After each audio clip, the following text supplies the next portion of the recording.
ESPN 102.7 FM and 104 The Score. Brought to you by Bowling Green Refrigeration, Heating and Cooling and Renegade Marine and Outdoor Center with your host, Brian Webb.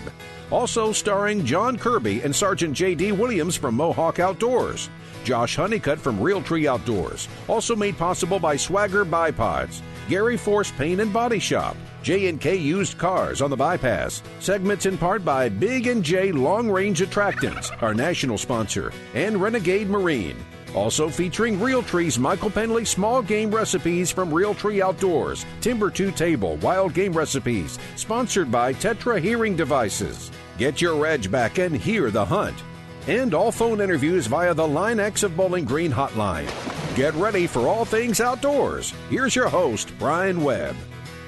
I am Southern Kentucky Great Outdoors. I am your Spirit of the Wild, my brother. God bless America. God bless Kentucky. God bless working hard, playing hard American families in the asset column. We are blood brothers.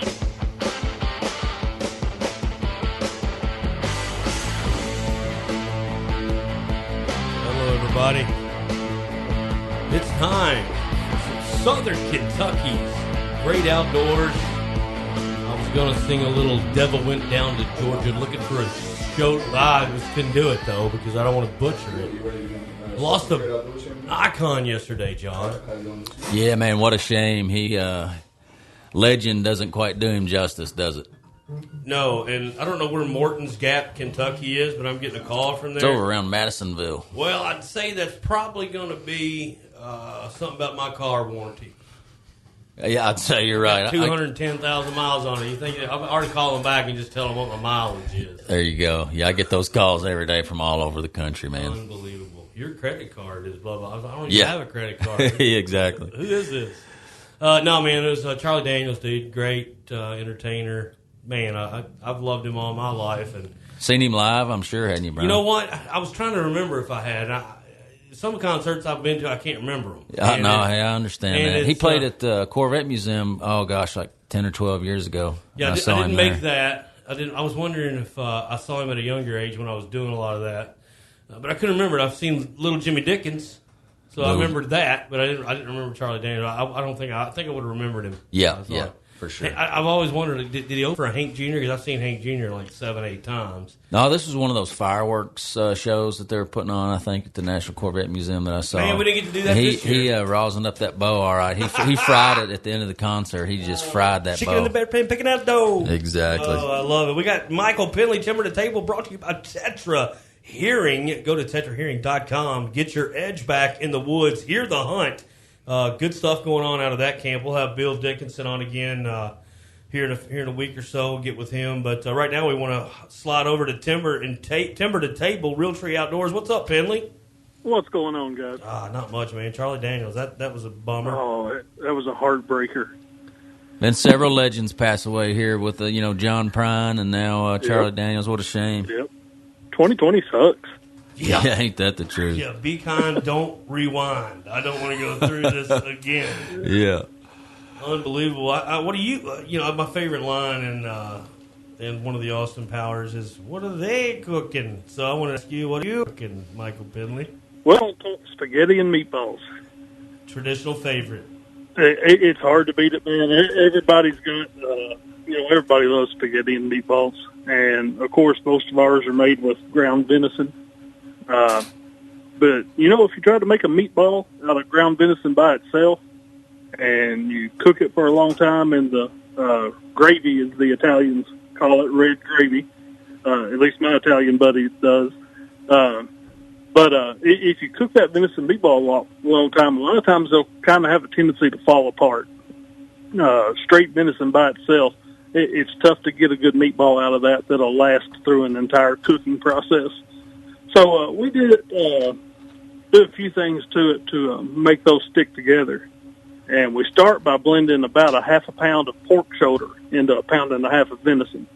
So we got about a 75-25 venison to pork shoulder. And that just gives it a little juiciness, adds a little bit of fat to the meatball.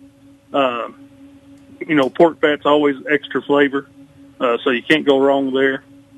And we mix that in with some white bread that we torn into little pieces and soaked in milk to get it nice and soft. some minced onions, and a lot of times, I normally mince stuff by hand, but for this recipe, I'll toss half an onion into a food processor and really get it nice and fine to go into the meatballs. Then a little bit of dried basil, a little oregano, some garlic, of course, a little black pepper, and we add a pretty good handful of Parmesan cheese, freshly grated if you can. Get the good Parmesan from the cheese shop.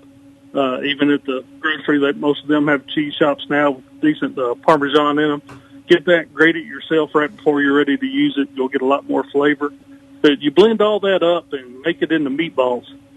And then I'll take an iron skillet and put a little bit of olive oil in there and brown those meatballs off on all sides. You're not trying to cook them through at this point. You're just kind of getting a nice crust on them, nicely browned all over. And then kind of set those aside. And the sauce, it's really simple. But, if you cook it all afternoon on a Sunday afternoon, it really builds a lot of layers of flavor. And it's just a couple of 28-ounce cans of good peeled, seeded, and chopped tomato. This is one that I'll normally use canned tomatoes for instead of fresh, just because you're cooking it down for a long time anyway. A little bit of tomato paste, about 6 ounces. That just gives it an extra rich flavor. Some water, some more garlic, another half of that yellow onion. Dice it. You have to get it as fine as you get them into the meatballs, but pretty fine. And a little bit of salt. You start out by putting a little oil in your pan, cooking that onion down till it's nice and caramelized. Then you add everything else and just let that simmer for a while. Drop those meatballs in there and turn it on low. Let it sit all afternoon. Let it simmer away for 3 or 4 hours. And when you're ready, just cook up some spaghetti and spoon that sauce and meatballs over it, and then put a little more cheese on top of that, and you'll be in pretty good shape. Yeah, Casey, you hungry yet? Dude, I had to put some cheese in. You had to put some sunflower I heard seeds meat in. and cheese, man. I mean, you had me at meat and cheese, Penley. Say the word. Anyways, yeah, you always make us hungry, Pendley. What about in the woods? You guys been doing anything? Pyro's been running a few trail cameras. He's working this summer again, so it's keeping him pretty busy. But he's got some trail cameras going, and he's been shooting his bow every evening. We're getting ready to work on some arrows for him, so he can be shooting those all summer. And other than that, we're just kind of hanging out. We're going to get ready to start scouting here before too much longer. And, of course, we don't know what unit we've drawn yet, or he's drawn. But we're just going to kind of get a feel for the different areas that we put in for. And it's pretty much a waiting game now. Deer season, elk season, everything's going to come in at once.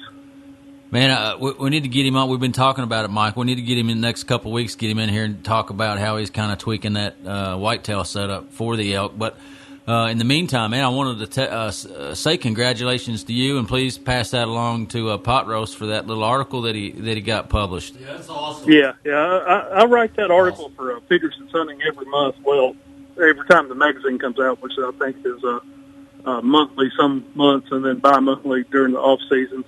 But that's the first time that his dog has made an article. That is awesome. So he was happy to see her picture in there. We've done a lot of squirrel articles for Peterson's Hunting for the fair game column that I do. But that was the first one that's actually had his dog in it, so he was happy to see it. Man, that's awesome. Yeah, tell me about some of these interstate battles over squirrels. I didn't get to read all that. Yeah, it's That's funny. Brunswick stew. It's Brunswick, Georgia, and I think it's Brunswick County. I can't remember. There's a county and a city, both named Brunswick. I got you. And they both lay claim to coming up with the original Brunswick stew recipe, which originally had squirrel and barbecue and a little bit of everything, and it's kind of like burgoo. I say that Kentucky had burgoo probably before either one of those had Brunswick stew. But they both erected plaques and monuments in town, and both of them have a big festival, and both of them claim that they were the first. Who knows? Well, at least one side didn't people get have been mad. making stew with tomatoes and squirrels and stuff since since there was a fire in the pot I and a guarantee squirrel it. hunter. So When I was a kid, I'm sure you and John will be able to recall. I've been to a lot of things they call chicken souping, and it's just a big old pot. Everybody sits around a fire and hangs out, and when it's done, everybody dishes up. So much fun. I mean, there's so many things you can do, camping-wise, or just with your church community, or your friends. I mean, and that's what brings us all together: is food, isn't it, Pendley? Oh, absolutely. Burgoo festivals down in Western Kentucky, the whole community will show up, and they'll cook a pot of burgoo the size of a Volkswagen, and sit there, and then they'll start working on it 2 days before it's time to eat. Everybody shows up and gets a bowl and sits around and talks. It's kind of like the church potlucks where everybody brings a little something, and you all sit down and share and talk and fellowship, and it's always a good time when there's food involved. Yes. You got me again with food the size of a Volkswagen. you had me there. I remember the first Volkswagen I ever seen when I was a kid. I was probably 7 or 8 years old, and I looked in the front and it wasn't a motor. I was like, so go to the back. I'm like, what is this? I mean, it was the craziest thing ever. Hey, Pendley, before we go, favorite Charlie Daniels song? Oh, man. That's tough. He's got so many. I think Long-Haired Country Boy. I was going to say, that's one of my favorites, too. Yeah. Of course, Devil Went Down to Georgia is everybody's favorite. Never gets old. Never gets old. But, and South's going to do it again. Man, he's got so many. There's a bunch. I think people just don't realize how many good... And they'll hear songs and not realize it's Charlie Daniels. You know what I mean? Yeah. That's another thing. And he did a lot of great things outside of music, too. His music touched a lot of people, but he did a lot of philanthropy and stuff. Yeah. He was a good man. He did a ton of stuff for enlisted soldiers. Yep. Oh, yeah. Big part of the NRA. I mean, he was a long-time NRA spokes guy. And, good stuff. Michael Pendley, Timber to Table. Mike, talk to Pot Roast and see when he feels comfortable, and we'll get it scheduled. Will do. All right, man. Go to timbertotable.com, or you can go to realtree.com and find all these awesome recipes that Michael Pendley delivers every week here. Has been doing it for a while. The show would not be the same without him, and we'll be right back with another guy who's a staple, Michael Bean. Tournament bass fisherman and fireman. So we'll see what's going on in the waters. I'd like to know myself. I've been gone for a week, not sure what's going on. So we'll try to find out on the Renegade Marine and Outdoor Center fishing segment coming right up. Southern Kentucky's Great Outdoors 102.7. All right, next patient, please. Hey, Doc, how are you? I'm doing well, and you're in fine spirits today. Yes, I am. Feeling much better now that I don't have that recliner stuck to my back and legs anymore. Well, I assume you turned to the experts at Bowling Green Refrigeration, Heating, and Cooling as I requested. Yes, Doc, I certainly did. Made the call to Bowling Green Refrigeration, Heating, and Cooling at 270-782-5391. They were at my house within 2 shakes of a lamb's tail. Fixed the air conditioning in no time, and as you can see, I no longer have a leather recliner stuck to my back and legs. This genuinely pleases me and brightens my day. We always use them here at the office, and I've yet to have one summer that yielded even one case of sticky office chair. The temperatures are always perfect, and thanks to Bowling Green Refrigeration, Heating, and Cooling, as you can see, I'm never scared to wear my short pants to work. Bowling Green Refrigeration, Heating, and Cooling. Your comfort is their concern. Gary Force Paint and Body Shop stands with Southern Kentucky in this pandemic because they know if you've ever driven in Bowling Green, you can survive anything. A natural name change? I just don't see a one there. It's just I-6, an entire Fountain Square renovation. Oh, there's a spot. Park over there. And, of course, the roundabout. Hey, I think I finally got this whole roundabout thing down. We made it through that, and we'll make it through this. Together. Gary Force Paint and Body Shop, Bowling Green's iCar Gold certified body shop that works with all major insurance, behind the post office on Vanderbilt Drive. Can you hear the hunt? You will with Tetra. Designed by hearing doctors and avid hunters, Tetra offers premium hearing enhancement and protection, programmed for your specific hearing loss. Endpoint turkeys gobbling, the big bucks slipping behind you, or protect your ears in the duck blind. If you want your edge back, try Tetra risk-free for 30 days. Call now and mention SportsWeb and receive $100 off your order. 615-618-9904 or anytime at TetraHunt.com. Tetra isn't just hearing protection, it's hearing perfection. Not all spray-in is created equal. For example, spray-in honey. Why are all these bees following me? Or maybe spray-in tanning. Hey, you missed a spot there on your face. Oh, that's bad. See Line-X of Bowling Green for spray and bed liners and Line-X truck gear. It's the next level of complete tough gear for your truck. B&W gooseneck hitches, toolboxes, step bars, and WeatherTech door mats. Gift cards now available. Easy, affordable, and rugged. Line-X. Check out more at linexofbowlinggreen.com. When Poston Electronics opened in Bowling Green back in 1974, it sounded more like this. Turn it up, man.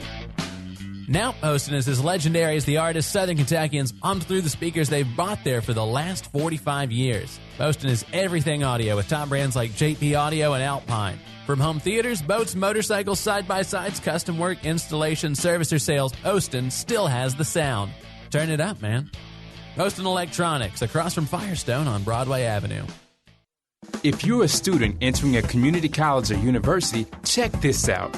You can save money in college tuition by finishing your degree on time. Just earn 15 credit hours each semester or 30 a year. Do the math. The longer you stay, the more you pay for a college degree. Talk to your advisor and make a plan. Take 15 to finish on time. Get in, get out, get going. Visit knowhowtogoky.org. This message is sponsored by knowhowtogoky.org. You're going to need a bigger boat. It's time to go fishing with Renegade Marine and Outdoor Center, 415 Commerce Drive, Litchfield, Kentucky, on SOKY's Great Outdoors. Yeah, appreciate you hanging around on Southern Kentucky's Great Outdoors and the Renegade Marine fishing segment. Go to renegademarine.net right now if you're sitting at home in your jammies and you'd like to have a new boat. Check it out. I got him on the Line-X hotline, Line-X bedliners over there, Roger, Gina, Cowan. Prayers with that family right now, and get over there, and they're still turning them out. So Louisville Road, Porter Pike intersection. Bean has been there and done some business. What's up, man, on the Line-X hotline? Bean. Not much. How are you? I'm headed to the lake, so I'm probably better than you are. You're working. Yeah, well, you didn't have to rub it in, buddy. John, our faces just turned like that red emoji. Yeah. Well, what are you going after? You going after crappie, or are you pre-fishing? I'm going to go pre-fish a little bit, fun fish, do a little bit of both, do some scouting, have a small tournament over here Saturday night. So go look around a little bit, get out of the house. Did you say you were headed to Barron, Bean? That is correct. Yeah. How's Barron looking? I live up there, but as far as the fishing and everything, how's that going right now? For me lately, it's been really tough. You know, if you look at the dissolved oxygen levels that they post on their Facebook page, you know, it's only like 6% from top down to 15 foot. And, you know, especially during the days, it's been so hot. I haven't really been up here a whole lot. Try to come up in the evenings and night fish some. The night bite's been pretty good. Man, that's good to hear because there for a while the night bite was struggling. So what else is going on, man? I mean, how's your tournament schedule? Because, I mean, you know, for those of you that may not know, Michael Bean placed third in FLW at Pickwick 3 or 4 weeks ago, which is huge, and basically a catapult for his career. And he's already got a great resume. But so October, is that the Ozarks? No, we go to Dale Hollow in October. Oh, you got to be loving that. About that. Yeah, I've been fished Dale quite a bit, never that time of the year, but I'm definitely super excited about it. I get to go up there and spend a week practicing in that tournament, and as soon as it's over, the next week starts the Renegade Classic there, so I get to be on Dale Hollow for 2 weeks, pretty much straight during October, so definitely looking forward to that. I don't know what his odds are at the sportsbook in Las Vegas, but I'm putting some money on good. Bean. Yeah, you got to be licking your chops with kind of a home game there, but kind of opposite of that, like going to fish lakes in a tournament that you just don't have a whole lot of experience on. I know that can be tough on one hand, but on the other, do you find it where it kind of almost frees you up a little bit, where you don't have those expectations or those preconceived notions going into it? I think so. You know, I've talked about this before about Pickwick. You know, Brian had mentioned the FLW tournament that I just fished there, and man, it was an awesome tournament. And I actually had the fish on to win that event, but you know, they just pulled off, and that's part of it. But one of the cool things about that whole experience was that was the first time I've ever seen Pickwick Lake. Wow. so I didn't have any preconceived notions or any past history, meaning a lot of times I think as fishermen we get caught up in, I've always caught them there, and that's where you try to focus on, and I didn't have that with Pickwick. I just kind of knew that it was a ledge bite, and from my past experience, knew what type of ledges that those fish should be positioned and where they should be positioned with the current flow, and just kind of, pulled up my Lowrance map and Navionics and go, hey, that looks right, that looks right, that looks right, and started scanning and found some really nice spots. If I had previous knowledge of that lake, it may have helped me, but it may have hurt me too. So I think sometimes not having any knowledge can be a benefit to you. Yeah, no, for sure. I can definitely see that. But, all right, so conversely, like knowing Dale Hollow as well as you do, how will you pre-fish that and get ready for that tournament with the knowledge that you have of that lake? Is there anything you do to kind of keep from getting kind of stuck on one thing? How do you kind of approach that?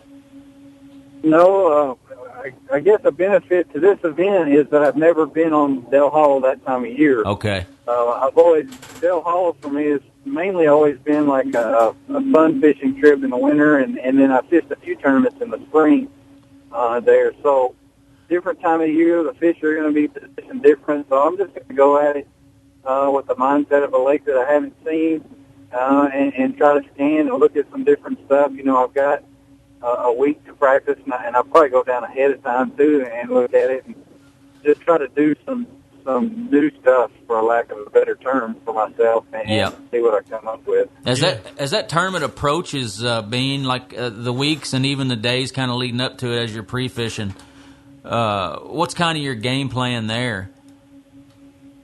It's going to be in the fall, so you got to fall back on previous knowledge.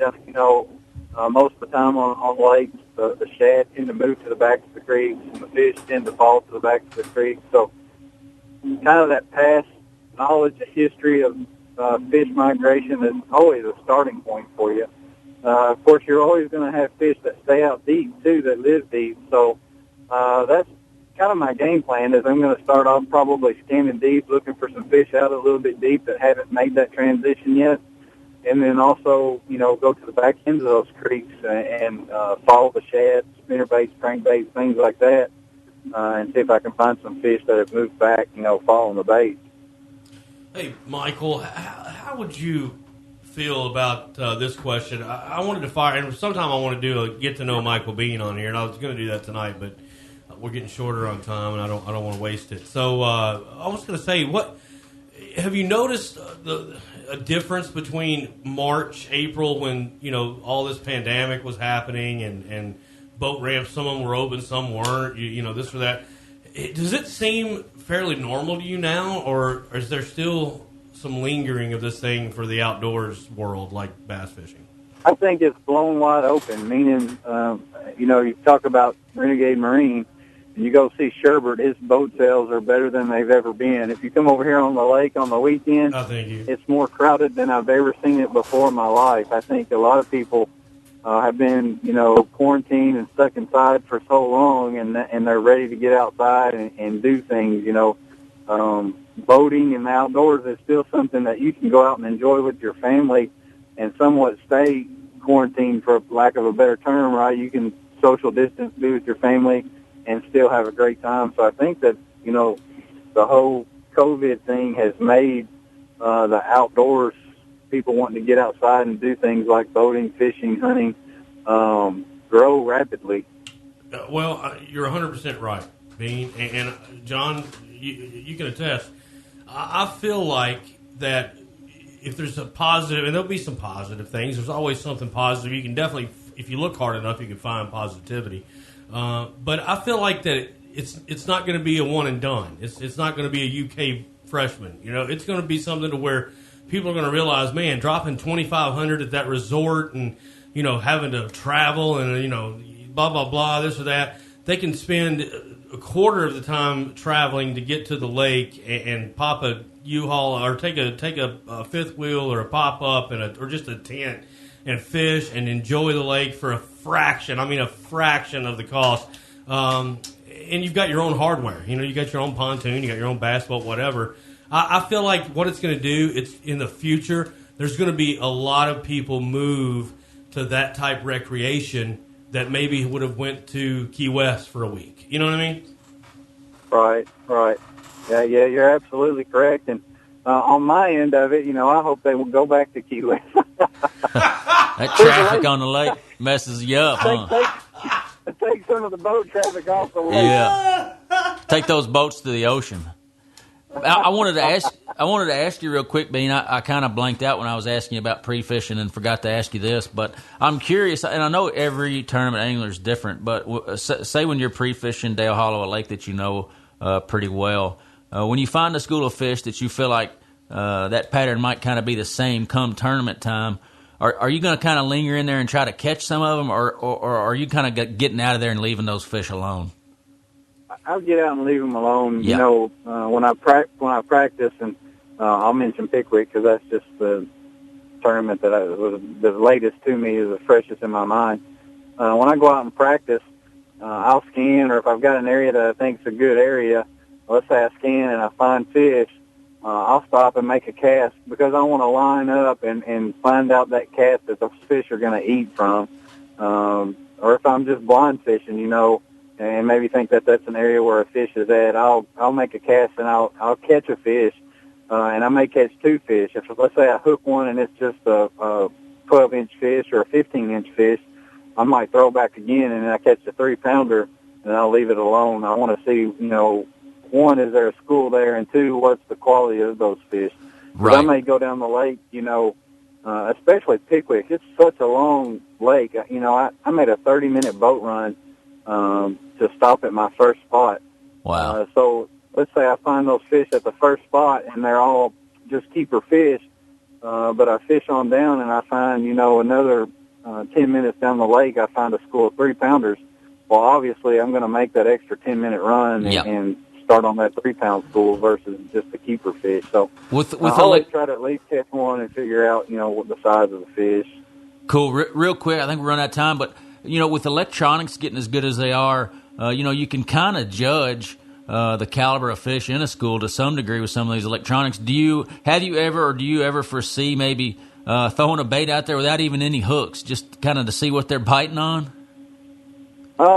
I always, I guess it's just the fisherman in me. I like to catch them. Yep, want to see it. As much as anybody. I always want to see one of them. Yep. But I have done that in the past. Let's say I find a school and they're hitting a jig. I've gone before and taken a jig and cutting the hook off of it and go back the next day and just throw it in there and see if they're still there, see if they're still in the same spot or if they've moved. And, they'll thump it and you just reel it up and leave and check them without sticking them. And that's an option that you have. Yeah. Same way with the crankbait. If you're catching them crankbait fishing, you can catch one and then, if you want to go back the next day and see if they're there, just take your hooks off and you'll feel them smack that crankbait. Yeah.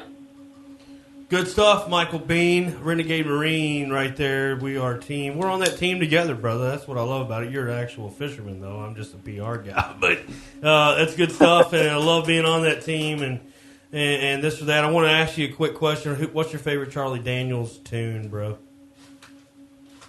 I don't know. You call me at I'd have to think about it for a minute. No, that's all right. I know you like it, but I wanted to ask you real quick. I was listening to a show the other day, and I heard it was a pro. I won't mention his name, but he was talking about Major League against Bass Elite, and one good point he made was, it's probably better for the fish or whatever to just weigh in with them, but he said it takes out the participant of the fans, and what I mean by that is that, they enjoy a lot of guys enjoy holding those fish up at a weigh-in, man, and you just went through that with your son and your wife there and your family, and he makes sense. I think. I mean, I think that's a pretty. I get what he's saying. Do you? Yeah.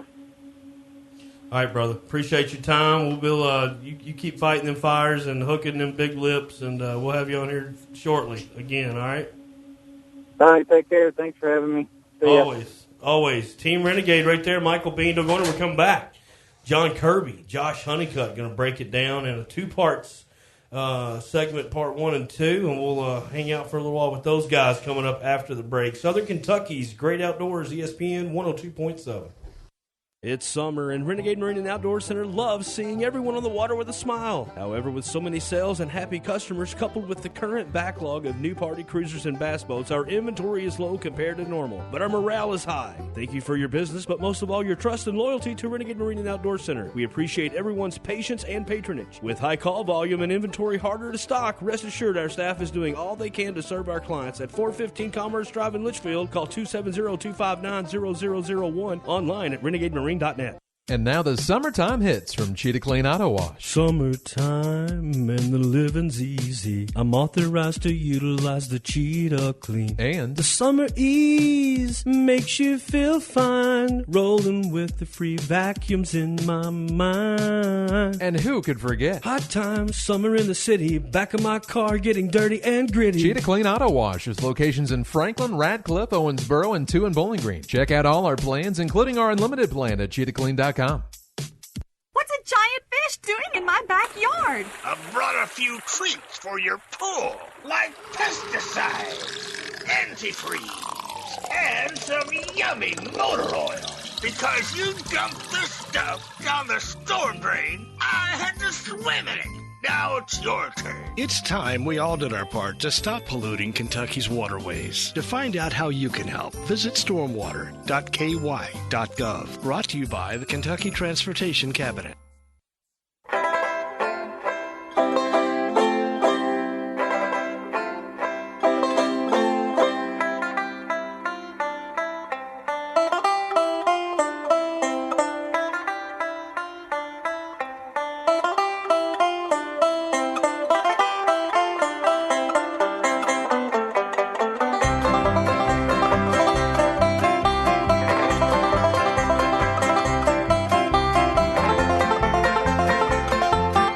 Yes, sir. Brian Webb on the dance move. What's that move called? That's my Beverly Hillbillies move. You like it? I loved it. I don't know if you know this, John. I don't talk about these things a lot. I should, because I know a lot of people that be talking about it the whole hour in here about themselves, but I don't do that a lot. So, used to hang out with a guy called Max Baer. You know who that is? No. The original Jethro from the Beverly Hillbillies. He's a great guy. Parked his car a lot, played golf with him. We went to a UFC fight together one time. It was pretty fun. No way. Huge guy. Humongous guy. Jethro? Jethro, he was huge. No way. He's like 6'5". He's a great dude. Without further ado, enough about me. Let's talk about you. Josh Honeycutt on the Line X Hotline. What's up? I'm glad this is a radio show and you didn't subject everybody else to that. Casey's usually throwing a video. I mean, he's going to have to get me one. He wasn't ready to quick draw on that one, but I know he wants one. Did you see him do that jive last week, Josh? I did. I've been trying to put it out of my mind. So you know exactly what I just witnessed then. Mm-hmm. I was going to say, Webb, too, it's cool to know that Jethro was such a good guy, as much money as he got out of the oil business, you know. Oh, yeah, no kidding. You'd think he'd be a complete... Yeah. But he tried to put a casino in, guys, up in Reno, like outside of Reno, and his whole thing, and he could not get the investors to do it. But he wanted to, like the pool was the cement pond, and all this. He wanted a casino, a Beverly Hillbillies themed, and couldn't get it done. But I don't know if you guys, a lot of people don't know this. His dad was a professional boxer, also. No kidding. Max Baer. So I forget his first name. I think it was Max too. But anyways, let's talk about hunting. Josh, man, we got a couple of topics here to choose from. We might actually have time to get through both of them. So which one do you want to start with, buddy? Yeah, it's the preseason, so people are starting to think about deer, starting to think about fall. Yep. So you want to start out with some preseason mistakes, some common preseason mistakes that hunters make? Yeah, and we talk about this a lot. We usually touch on it every year, but I think it's a recurring theme that warrants plenty of exposure and discussion. I find myself making and remaking mistakes each year. Some of which are on this list. And a lot of it boils down to time. People just ourselves included, just don't have time to get everything done as sometimes as quickly as we'd like. And one of those is hanging tree stands too late. I try to check, maintain, pull down and replace if needed, pull down and repair, pull down and move, whatever it might be. But I try to get my hands on every tree stand that I have every off season. And I like to do that as early as possible, generally right after the season closes. But, you know, it never really works out that way, or at least I never finish working on those things during that period. Yeah, we talk about a lot on this show. You know, we make mistakes as hunters even when we know better, and so throughout the season, you know, we'll relearn things that we've learned in the past out of making that mistake. And I think you're right. It's very pertinent being preseason and everybody's kind of thinking about deer. That's a good one with the stands. What's another one that you maybe you've done in the past or that you see done a lot? Yeah, you know, just to share a little bit more there on that one that we just mentioned, it is, you know, important that you can get away with hanging tree stands late, even in season. I mean, you're hanging hunts, that's a prime example. Yeah. But, you know, with that, it's hard to get away with hanging stands deep in cover, close to bedding areas, in certain staging areas, you know, really close to the season without having some sort of effect, even if it's a small one. You know, the further out from deer season that you hang tree stands, generally the better. Now, if you only have a handful of stands, you know, one or two, you know, you might not be able to do that. But if you're fortunate to, over time, you know, invest, wouldn't really call it an investment, but over time, you know, increase your stockpile of tree stands, then that's something that you can work toward, and it has benefits. Now, you know, again, you can get away with that. You can wait and hang them later, but the whole objective, the whole reason about getting those tree stands hung early or prepped early or repaired or whatever it is you need to do with them is because, you know, deer know it. When you move in there, deer know it, and the whole goal is to be able to get those stands posted well before deer season and not go in there until you actually hunt them, you know, and that's really the whole key. Yeah, Josh, it's something we mention a lot on the show. You don't have to physically bump or bust deer out of an area for them to know that you're there. You're laying down ground scent. And a wise buck that cuts that trail even 24 hours later, he's going to know you're there. I'm glad you wanted to add more to this topic real quick. You know, talking about folks that maybe don't have a lot of stands, Josh, and we know these deer kind of leading up to deer season, we're going to be trying to pattern these deer. They're more patternable than they are any other time of the year on this summer feeding pattern.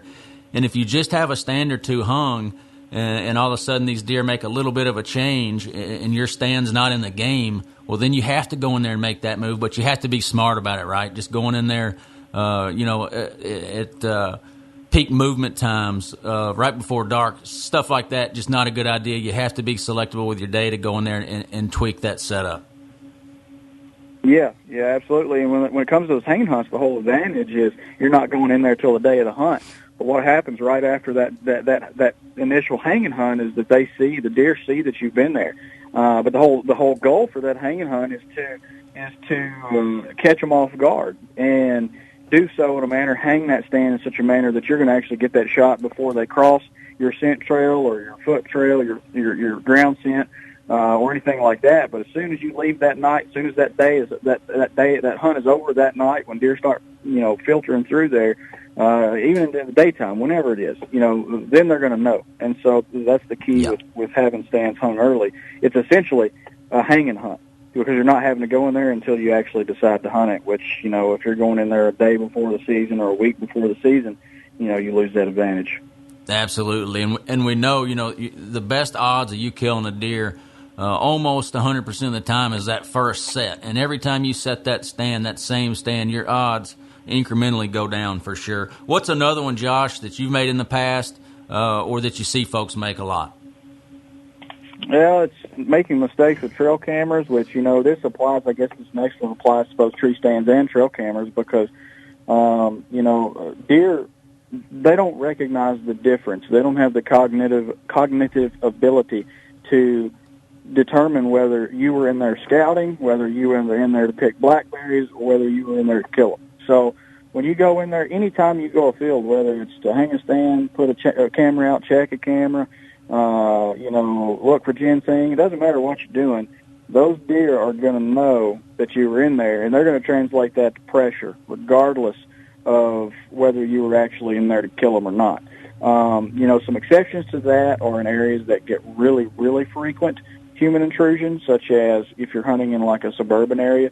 But as soon as you step outside of the norm, outside of the normal human intrusion that's non-hunting related, then deer start to perk up. So one of those mistakes that people do each year is check cameras too often, or put them out too late. Personally, I like to put cameras out early in summer, generally do it the first week of June, and I will not actually go back in there to check those cameras but one time, generally one time before season. If they're in a low-impact area, such as a field edge or on the edge of a food source, I might check them twice.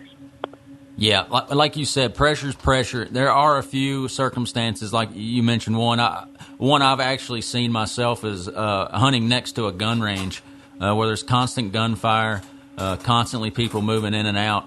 And that's one of those exceptions, too, where human intrusion doesn't necessarily mean that it's pressuring those deer. But those circumstances are few and far between for sure.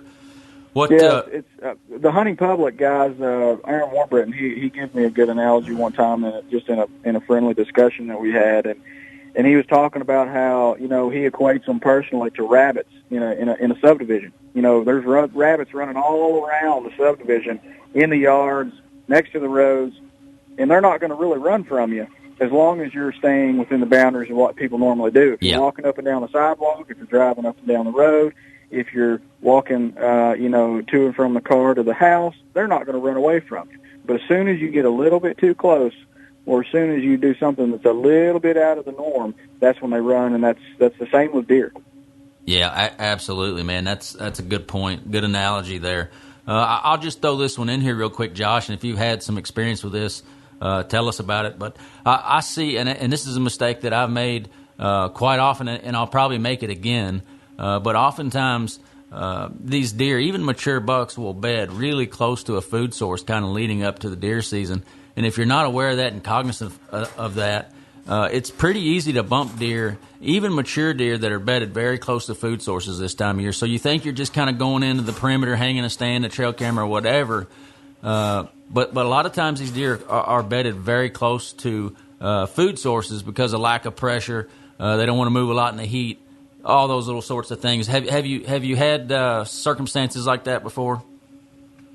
Yeah, I have. I've actually ruined potential hunts that I might have had once the season opened up because I went in and hung a stand. There was several deer that I'm confident that I spooked, out of the area and even permanently in a couple of cases, just because I went in there during the preseason to hang a stand. One particular deer was from several years ago, 6, 7, 8 years ago, and had him on camera like clockwork.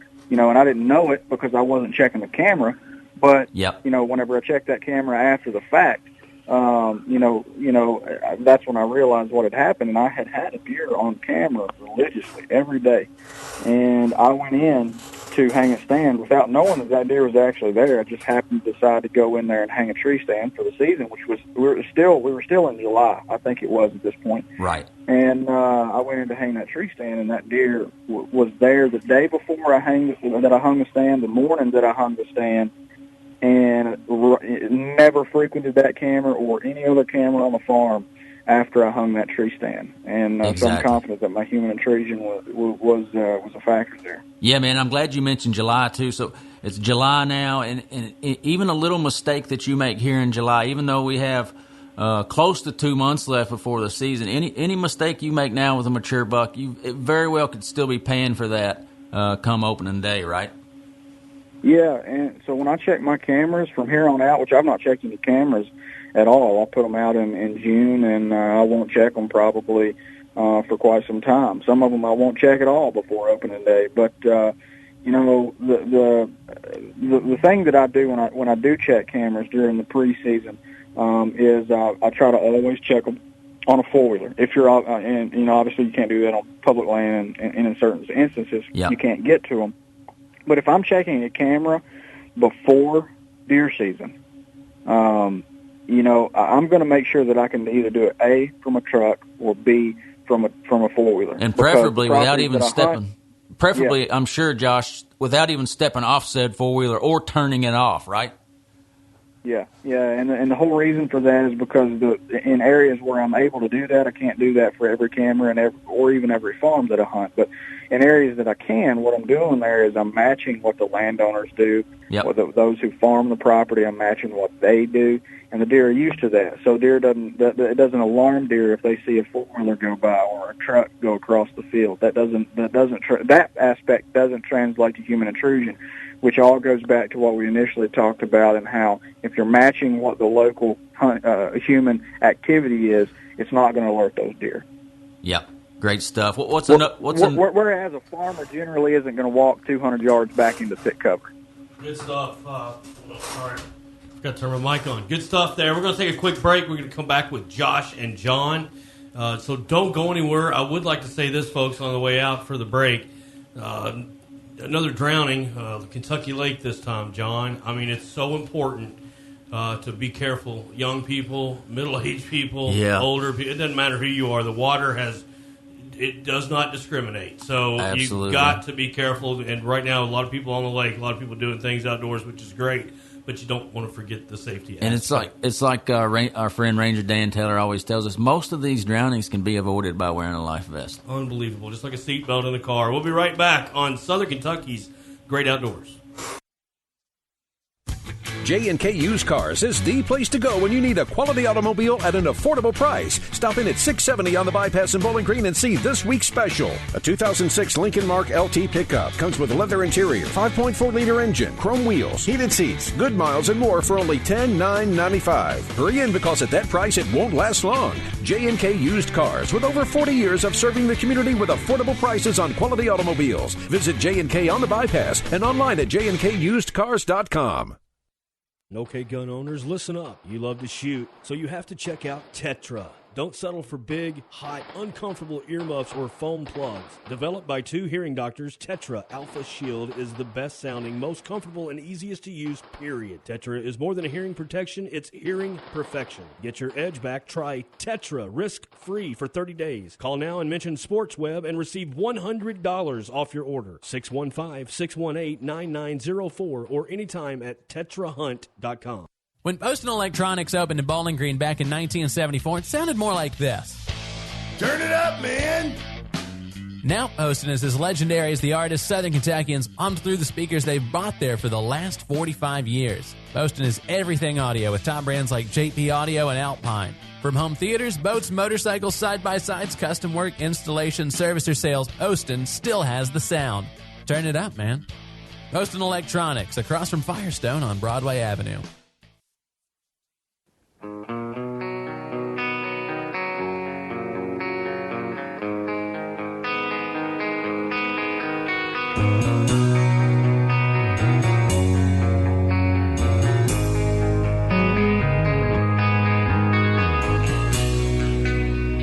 Southern Kentucky. Great outdoors, all things fishing and hunting, recreation on this show.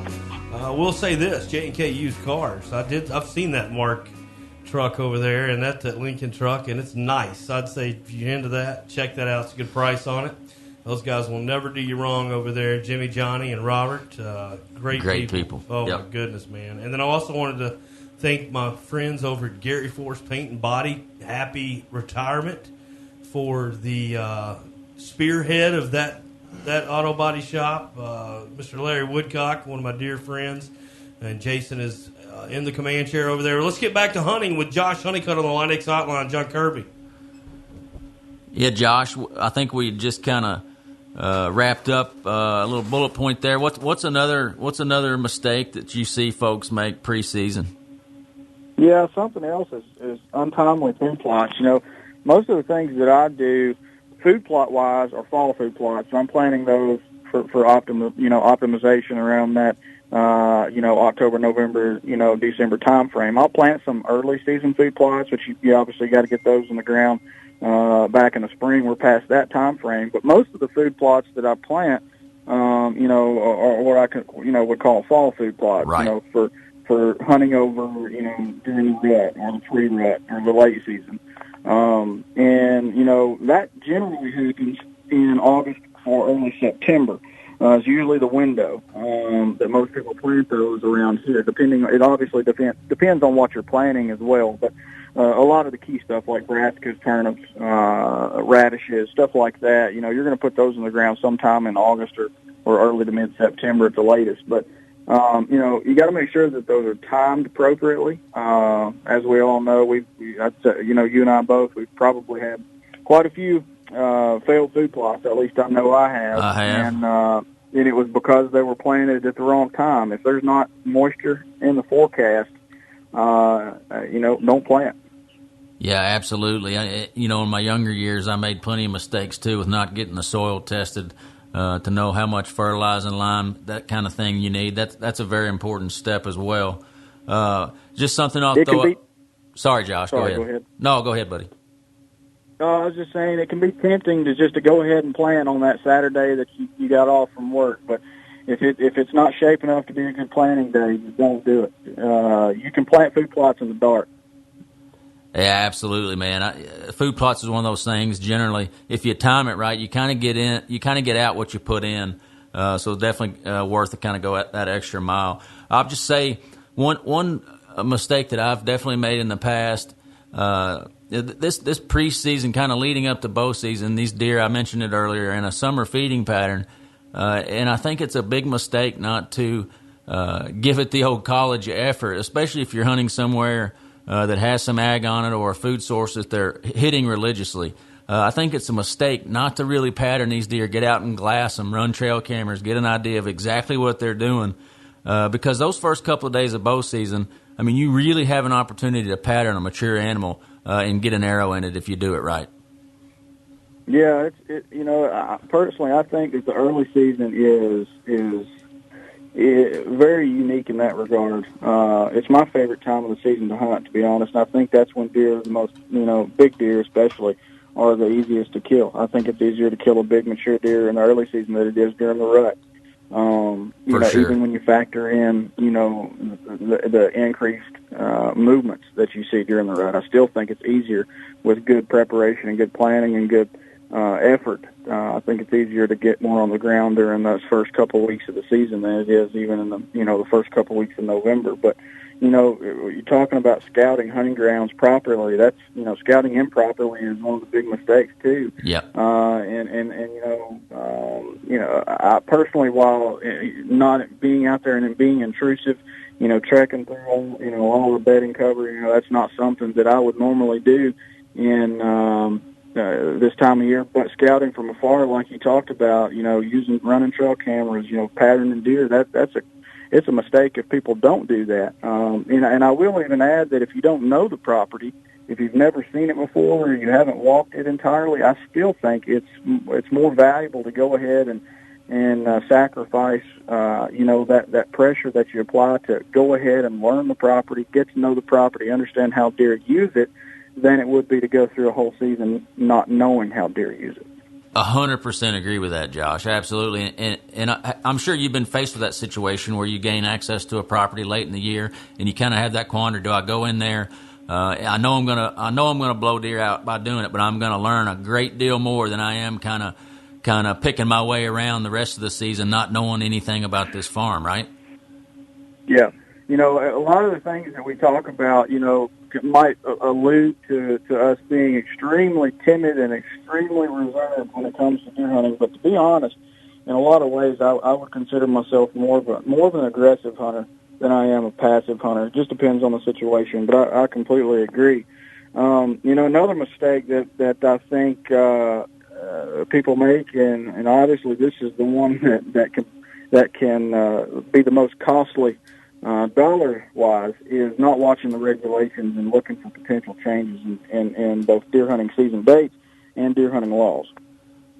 Absolutely, man. That's a great point. I'm glad you brought that up. And the changes they make in the guide, you got to read the guide before the season, folks, to familiarize yourself with it. But they'll highlight the changes, usually in red, right, Josh?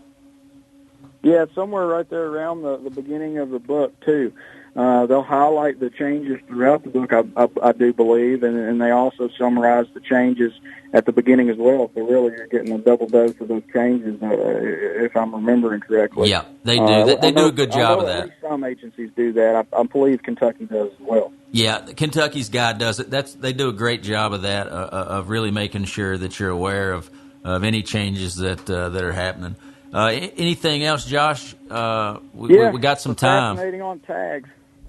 Procrastinating on tags, especially. It's going to come into play this year, isn't it, buddy? Yeah, especially for those who are going. This is not a Kentucky-specific thing. It might be for those who are non-residents who are looking to come to Kentucky. I hope that doesn't end up being the case. But back in the spring, we noticed a lot of states shut down the sale of non-resident turkey tags, and whether that's going to happen for during deer season is yet to be seen. But if you go ahead and buy those tags now and they're available, those state agencies are going to have a hard time saying you can't use them. I know back in the spring, those who bought their turkey tags before the sales were suspended were still able to hunt. Yeah, exactly. I know some guys that hunted Tennessee, but they bought those tags early. Which brings me to the next point. I'm going to buy my Ohio tags when I leave out of here, Josh. I'm not going to get caught on that one. Yeah, that's a big one too. And I guess the final mistake is, on my list anyway. There are many more that we haven't covered. Right. For what we have time for, being too confident is a big one. Something that I like to do because I've had long-standing history with a few of the properties, or the majority of the properties that I hunt. I have some history with some of the deer that are on them. And, I try to create at least a couple of game plans for specific bucks for each phase of the season, early season, pre-rut, post-rut, late season.